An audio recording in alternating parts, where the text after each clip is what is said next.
नमस्कार दोस्तों, आज हम डीसी सर्किट एनालिसिस सीरीज का लेक्चर नंबर 15 लेने जा रहे हैं, जिसमें आज अपन देखेंगे नॉर्टन थ्योरम्स के बारे में। ठीक है, चलो देखो, ये एक सर्किट दे रखा है जिसके माध्यम से अपन नॉर्टन्स थ्योरम को समझने की कोशिश करेंगे। ठीक है, देखो अभी इस सर्किट में क्या है कि यहाँ पे ये एक पूरा सर्किट दे रखा है जिसमें 20 वोल्टेज का एक बैटरी सोर्सेज दे रखा है। ये 4 ओम रेजिस्टेंस है, इधर भी 4 ओम का रेजिस्टेंस है, यहाँ पे 2 ओम का है, यहाँ पे 4 ओम का है, और ए और बी इसके टर्मिनल है इस सर्किट के, और यहाँ पे लोड कनेक्टेड है जिसका रेजिस्टेंस 2 ओम है। और आपको पूछा गया है यहाँ पे IL, यहाँ पे आने वाली जो करंट है, इस लोड पे आने वाली करंट कितनी होगी। इस प्रकार से आपको क्वेश्चन दिया गया है और पूछा गया है कि आपको नॉर्टन्स थ्योरम्स यूज करके इस करंट को निकालना है। ठीक है, देखो करंट निकालने के कितने तरीके हो सकते हैं अपने पास। एक तरीका है अपन ओम्स लॉ के आधार पर निकाल सकते हैं, ओम्स लॉ। दूसरा जो है अपना नोडल एनालिसिस, नोडल एनालिसिस से अपन यूज कर सकते हैं, यूज करके अपन करंट निकाल सकते हैं। तीसरा तरीका है कि अपन लूप या मैश एनालिसिस से अपन करंट निकाल सकते हैं। चौथा अपन ने पढ़ा था थेवेनिन थ्योरम्स यूज करके, थेवेनिन थ्योरम्स यूज करके। और पांचवा जो तरीका अपन देख रहे हैं अभी आज, नॉर्टन। ठीक है, नॉर्टन थ्योरम्स को यूज करके। ठीक है, तो अपन इन सभी से किसी भी ब्रांच का करंट निकाल सकते हैं। अगर अपन इन सभी से क्रॉस चेक करना चाहिए तो बहुत ज्यादा लेंथी वीडियो बन जाएगा। मैं आज सिर्फ आपको नॉर्टन्स थ्योरम्स के बारे में जानकारी दूंगा। कल अपन जो भी नेक्स्ट लेक्चर लेंगे वो अपन आपस में सभी का, इसे भी एक सर्किट ले लेंगे और उसी सर्किट का जो करंट है अपन ओम्स लॉ से निकालने की कोशिश करेंगे, नोडल एनालिसिस से भी कर लेंगे, लूप एनालिसिस लगा के भी कर लेंगे, और थेवेनिन थ्योरम से भी कर लेंगे, नॉर्टन थ्योरम से भी कर लेंगे। ठीक है, और इन सब का जो IL आएगा वो सेम आएगा। ठीक है, इन सब तरीके से अगर अपन निकालेंगे तो ये जो करंट आएगा, IL की वैल्यू आएगी वो सेम आएगी। ठीक है, तो वो भी अपन देख लेंगे। तो वो उसका अपन कल जब भी अपन एक लेक्चर लेते हैं तो उसमें अपन एक क्रॉस चेक करके देखेंगे, तो ये सब चीज़ों का एक बार ओवरव्यू भी हो जाएगा और इन चीज़ों के बारे में आपको सेटिस्फाई भी हो जाओगे कि वास्तव में ऐसा हो रहा है। ठीक है, चलो आज अपन देखते हैं नॉर्टन थ्योरम्स के द्वारा अपन इस करंट, लोड करंट निकालते हैं, कैसे निकालते हैं, चलो देखते हैं। देखो इसमें अपन को नॉर्टन करंट जो IL निकालना है, तो IL निकालने के लिए अपने को क्या होता है कि 3 स्टेप से निकलना होगा। तो स्टेप 1, अपना जो स्टेप 1 है वो क्या है, स्टेप फर्स्ट, इसमें अपन को क्या करना है, फाइंड RN। RN आपका कुछ नहीं है, जो अपन ने थेवेनिन थ्योरम में RTS निकाला था वही आपका RN होता है। ये सेम होता है और सेम तरीका होता है। ठीक है, इसमें क्या करना है कि RTH जब निकाला था वही स्टेप इसमें फॉलो करना है। तो क्या क्या करना होता है, फर्स्ट होता है लोड जो होता है उसको रिमूव करना है, यानी कि RL है उसको रिमूव करना है। ठीक है, सेकंड है अपना कि जो सोर्सेज है, ऑल सोर्सेज, उसको क्या करना है, डीएक्टिव करना है। डीएक्टिव मतलब अगर करंट सोर्स है तो उसको क्या करना है, आपको ओपन करना है, ओपन सर्किट करना है। अगर वोल्टेज सोर्स है तो उसको क्या करना है, शॉर्ट सर्किट करना है।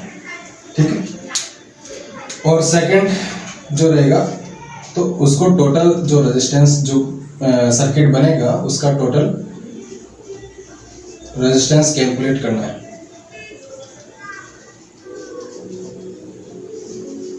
कैलकुलेट, टोटल रेजिस्टेंस कैलकुलेट करना है। इन 3 जो अपने स्टेप है उसके आधार पे अपन RN निकाल सकते हैं। वही सेम ही है जिसमें अपन थेवेनिन थ्योरम में RTH निकाल लेते हैं, वही इसमें है। चलो पहले अपन RTH निकाल लेते हैं इसमें। फर्स्ट क्या है, अपन को RL को रिमूव करना है, और सेकंड क्या है अपना ऑल सोर्सेज। अभी इसमें ऑल सोर्सेज मतलब एक ही सोर्स है, अपना वोल्टेज सोर्स है, उसको क्या करना है, शॉर्ट सर्किट करना है। तो अपना कैसे बनेगा सर्किट, तो सर्किट बनेगा अपना इस तरीके से, क्योंकि यहाँ पे वोल्टेज सोर्स था उसको मैंने शॉर्ट कर दिया, यहाँ पे जो रेजिस्टेंस है वैसे ही है, यहाँ पे रेजिस्टेंस है उसको वैसे ही रखा है, यहाँ पे इस तरीके से है, और यहाँ पे इस तरीके से एक रेजिस्टेंस है, और ये मेरे A और B टर्मिनल है, और यहाँ पे जो रेजिस्टेंस था उसको मैंने ओपन कर दिया है, और यहाँ पे अपने को RN की वैल्यू देखनी है, ठीक है। और ये हो गया मेरा 4 ओम का रेजिस्टेंस, ये भी मेरा 4 ओम का रेजिस्टेंस है, और ये 2 ओम का रेजिस्टेंस है, और ये है मेरा 4 ओम का रेजिस्टेंस है। जो 2 ओम का RL था लोड रेजिस्टेंस है, उसको मैंने रिमूव कर दिया अपने जो कंडीशन है उसके आधार पे, ठीक। तो अब देखो टोटल रेजिस्टेंस जो आएगा वही आपका RL या RTH रहेगा, ठीक है, यानी कि नॉर्टन रेजिस्टेंस वही रहेगा आपका। तो इसको अगर इधर से देखना है तो क्या करना है, ये दोनों क्या है, पैरेलल में है, तो 4 और 4 अगर पैरेलल में है, दोनों की मान सेम है, वैल्यू सेम है, तो ये क्या हो जाएंगे, 2 हो जाएंगे, और 2 और 2 ये सीरीज में हो जाएंगे, तो 2 और 2 4 हो गए, और 4 और 4 ये दोनों पैरेलल में हो जाएंगे, तो फिर से 2 ओम रेजिस्टेंस हो जाएगा। तो RN की जो वैल्यू है वो कितनी हो जाएगी, 2 ओम की हो जाएगी, ठीक है। ये आपको कैलकुलेशन करना आता है, इसमें कोई ज्यादा बड़ी बात नहीं है, ठीक है। तो RN की वैल्यू कितनी आ गई अपने पास, 2 ओम रेजिस्टेंस। चलो तो मैं यहाँ पे साइड में लिख लेता हूँ, RN बराबर आ गया अपने पास 2 ओम, ठीक है। अभी मैं स्टेप सेकंड को यूज करता हूँ, उसमें क्या करना है अपने को, IN निकालना है, ठीक है। देखो स्टेप सेकंड, इसमें फाइंड करना अपने को IN यानी कि नॉर्टन करंट। देखो थेवेनिन जो थ्योरम था, थेवेनिन थ्योरम्स था, उसमें अपन VTH निकाल रहे थे, यानी कि उसमें अपन थेवेनिन थ्योरम में क्या कर रहे थे, अपन थेवेनिन थ्योरम में अपन निकाल रहे थे RTH और VTH, ठीक है, ये निकाल रहे थे, और ये फर्स्ट सेकंड और थर्ड स्टेप में अपन निकाल रहे थे RL, ये निकाल रहे थे। और नॉर्टन थ्योरम में आपको क्या निकालना है, RN IN, यानी कि VTH की जगह अपन IN निकालना है, और फाइनली आपका थर्ड स्टेप जो रहेगा वो 1 मिनट IL लोड करंट निकालना है, ठीक है। चलो अभी थेवेनिन और नॉर्टन में थोड़ा सा डिफरेंट है, वो जो क्या डिफरेंट रहता है वो भी मैं आपको बता दूंगा, ठीक। तो इसके जो स्टेप है वो क्या क्या है, फाइंड IN। तो फर्स्ट तो आपका सेम रहेगा कि लोड को क्या करना है, रिमूव करना है, ठीक है। दूसरा जो है वो है कि रिमूव तो कर देना है, लेकिन A और B जो पॉइंट है, यानी कि जो लोड के टर्मिनल है उनको क्या करना है, load terminal to be short, ठीक है, लोड के टर्मिनल है उनको शॉर्ट करना है, ठीक है। और तीसरा जो है वो है, फिर आपको क्या करना है, करंट कैलकुलेट करना है, या IL फाइंड करना है, ठीक है। और IL फाइंड करने के लिए क्या करना आपको, या तो आप यूज कर सकते हो नोडल एनालिसिस, ये इससे निकाल सकते हो, या फिर आप लूप एनालिसिस या मेश एनालिसिस से आप यूज करके आप करंट निकाल सकते हो, या फिर आप डिफरेंट सोर्सेज नहीं है तो आप ओम लॉ के थ्रू भी निकाल सकते हो, ठीक है। चलो तो अपन स्टेप 2 को लेके चलते हैं। ठीक है, पहला है कि इसको अपन को क्या करना है, रिमूव करना है। तो सर्किट कैसे बनेगा, 20 ओम का ये है, ये आपका रेजिस्टेंस लगा है, ये भी आपका रेजिस्टेंस लगा है, यहाँ पे एक रेजिस्टेंस लगा है, यहाँ पे एक रेजिस्टेंस लगा है, और ये मेरा ए और बी जो टर्मिनल है, लोड को मैंने रिमूव कर दिया। जो मेरा स्टेप था फर्स्ट, लोड रिमूव कर दिया। अभी सेकंड, इसका जो स्टेप सेकंड का जो पॉइंट 2 था वो क्या था, इसको क्या करना है, शॉर्ट करना है। शॉर्ट करने के बाद यहाँ पे जो करंट आएगा वही आपका IN होगा। IN को आप ISC भी कहते हैं, यानी कि शॉर्ट सर्किट करंट भी IN को कहा जाता है। ठीक है, इधर से गुजरने वाले करंट को IN कहेंगे। ठीक है, तो अब आप इसको कैलकुलेट कर लो तो आपका वैल्यू आ जाएगा। चलो, अब एक चीज का ध्यान रखना, यहां से करंट फ्लो हो रही है, यहां पे आएगी, एक इधर से डिवाइड हो जाएगी, एक यहाँ पे आएगी। अब यहाँ आने के बाद करंट यहाँ तक आएगी, वो करंट इधर नहीं जाके शॉर्ट सर्किट पाथ को फॉलो करेगी। तो इधर करंट नहीं जाने से क्या, मेरा ये जो रेजिस्टेंस है इसका कोई वैल्यू नहीं रहेगा, ये रेजिस्टेंस इफेक्टिव नहीं रहेगा। तो मेरा फाइनली जो सर्किट है वो किस टाइप का बन जाएगा, ये इस टाइप का मेरा सर्किट बन जाएगा। ये इसका कोई मतलब नहीं रहेगा। तो ये हो गया 2 ओम का रेजिस्टेंस, और ये हो गया 4 ओम रेजिस्टेंस, ये भी 4 ओम का रेजिस्टेंस है, और यहाँ पे 20 वोल्टेज का बैटरी सोर्सेज हो गया एक, है ना। तो अभी देखते हैं कि इधर जो करंट आएगा वही आपका IN होगा। चलो, अभी इसमें आप नोडल एनालिसिस लगा लो, यहाँ पे इसको हायर पोटेंशियल मान लो, यहाँ पे आपको 0 पोटेंशियल मान लो, और आप नोडल एनालिसिस करके आप यहाँ का जो करंट फ्लो करेगा वही आपका नॉर्टन का करंट होगा।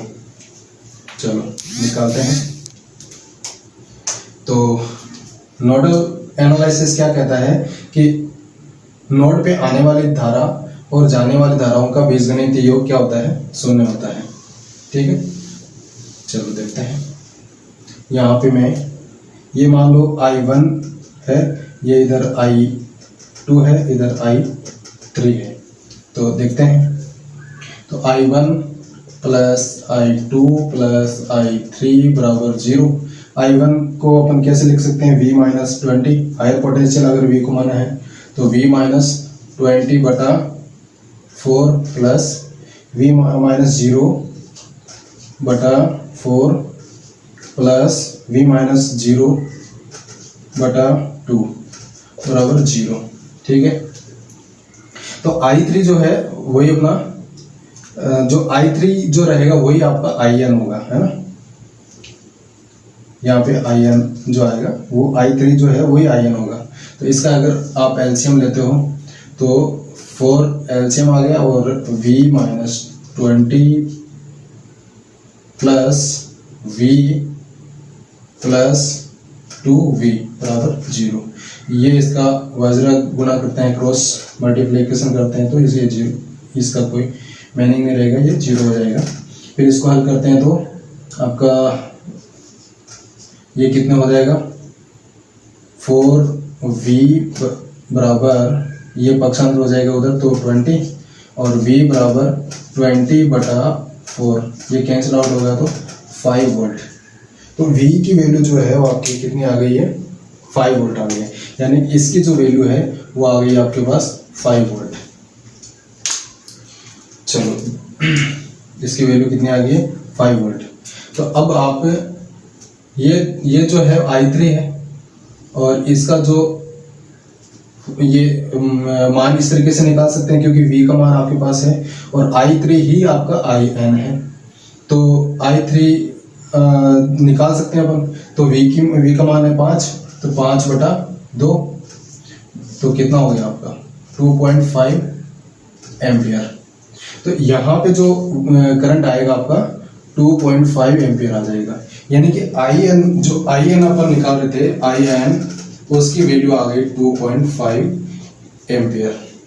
ठीक है, ये अपना एक फाइनल आंसर नहीं है, अभी आपको पूछा गया है IL की वैल्यू। ठीक है, तो IL की वैल्यू निकालने के लिए आपको क्या करना पड़ेगा, देखो अब आपके पास RN की वैल्यू भी आ गई थी और IN की वैल्यू भी आ गई है।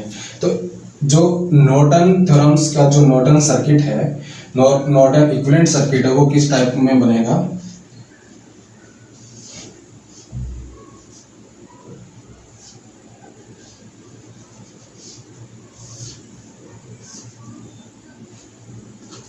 ये AB आपका टर्मिनल है और यहाँ पे आपका लोड RL है और लोड आपको दे रखा है 2 ओम का।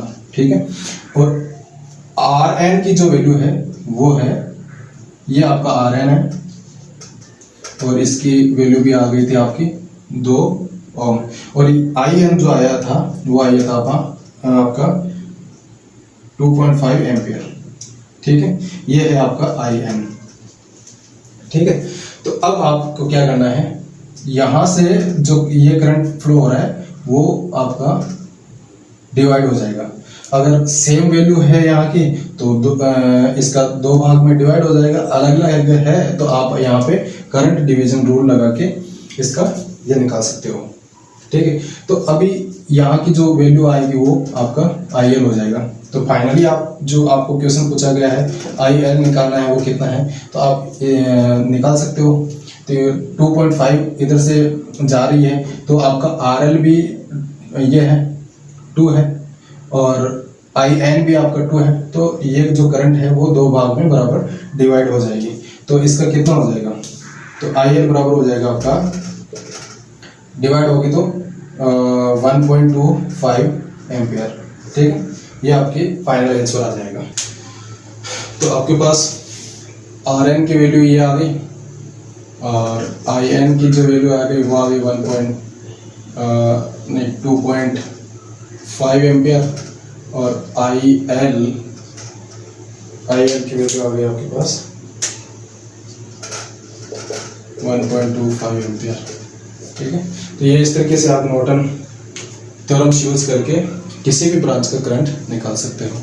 ठीक है, तो मिलते हैं नेक्स्ट लेक्चर में। Thank you.